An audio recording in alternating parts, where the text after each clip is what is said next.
Azərbaycan Milli Elmlər Akademiyasının kitabxanasında akademik Telman Əliyevin 90 illik yubileyinə həsr olunmuş konferans keçirildi. Tədbirdə akademiyanın üzvləri, xarici ölkələrdən gələn elm xadimləri və Azərbaycan elmi ictimaiyyətinin nümayəndələri iştirak etdilər.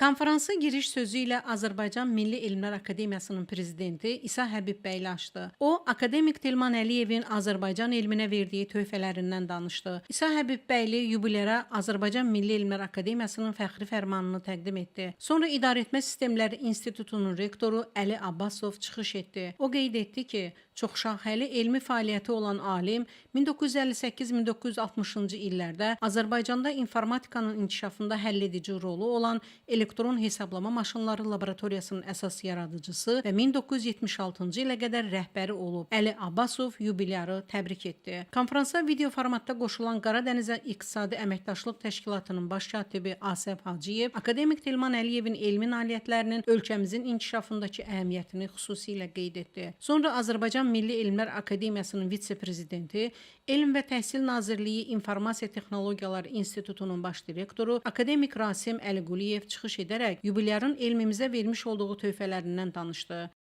Hörmətli akademik Telman Əliyevin 90 ilinin düz 70 ilə yaxını, yaxın bir müddət təxminən 1-2 il fərq olmaqla elmi həsr edilibdir. Çox böyük nəticələr əldə edilibdir və bu günləri həm ölkəmizdə, həm də ölkəmizdə hüquqlarından kənarda akademik Telman Əliyev elmi məktəb yaradılıbdır. O məktəb beynəlxalq səviyyədə tanınmış məktəbdir. Özdəki informatikanın, indi burada mən onunla qeyd etmək istəyirəm ki, biz hörmətli Telman müəllimin 90 ilini qeyd edirik. Amma əslində baxsaydı Azərbaycanda informatika elminin, informasiya texnologiyalarının yaranmasını qeyd edirik.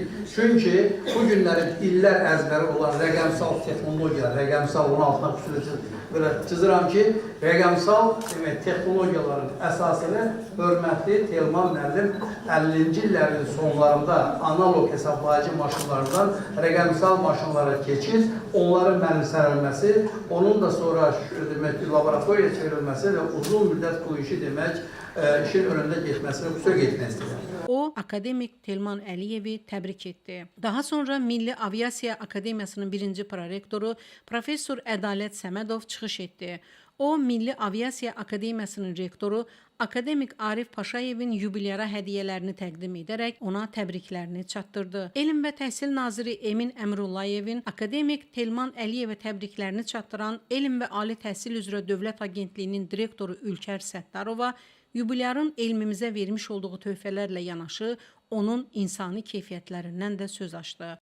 Mən düşünürəm ki, Telman müəllim çox xoşbəxt bir insandır ki, bugün bu zalda onun keçmiş tələbələri olan və çox yüksək vəzifələrdə hal-hazırda çalışan, yəni bu həm universitet rəhbərliyi, həm eyni zamanda elmi tədqiqat institutlarında yüksək vəzifələrdə çalışan insanlar əyləşirlər. Və bundan əlavə olaraq onun yaxın qohumları da burada var, yəni nəvələri, həyat yoldaşı və burada əyləşiblər, dinləyirlər. Bu həqiqətən də məncə çox böyük bir xoşbəxtçilikdir və bu hər adama nəsib olmur. Tədbirdə daha sonra çıxış edən alimlər akademik Telman Əliyevin elmi nailiyyətlərinin Azərbaycanın inkişafındakı rolunu xüsusi vurğuladılar.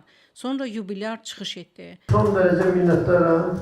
Bu doğrudan da böyük xoşbəxtlikdir, Allah mənə qismət edibdir. Mən istəyirəm birinci növbədə İsa müəllimə, Əli müəllimə öz minnətdarlığımı bildirim ki, belə yüksək səviyyədə təşkil edəcək bu yubileyi. Və bir əməkdaşlıq edirik. Şərq-Qərb nəqliyyat dəhlizi üzrə. Bu çox vacibdir və mən buna bütün enerjimi həsr edirəm. Niyə görə? Bu, Gürcüstanla Azərbaycanı birləşdirir, qardaşlığımızı gücləndirir və bizi dünya iqtisadından qoşur. Neyse olmayacaq, amma Şərq-Qərb nəqliyyat dəhlizi olacaq. Bizim orada yaxşı işlərimiz var. Bizim orada dünya səviyyəli bir neçə işimiz var. Bizim yaxşı işlərimiz ki, hansı dünya səviyyəli çıxmalı, belə işlər çoxdur. Mən bir başqa inşaatda var, geologiyada da var, kimyada da var, fizikada da var, bizim sayımda var, mənim də var. Biz onların dünya səviyyəsini çıxarda bilmirik.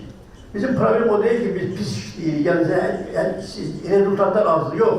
Bizim problem o ki, olan rezultatları biz dünya çıxarda bilmirik. Bizim dərdimiz budur. Bunun səbəbləri çoxdur. Amma mən arzu edərdim ki, mən də Ülkər xanım da buradadır, yeni akademiyada gedir, reformalar gedir.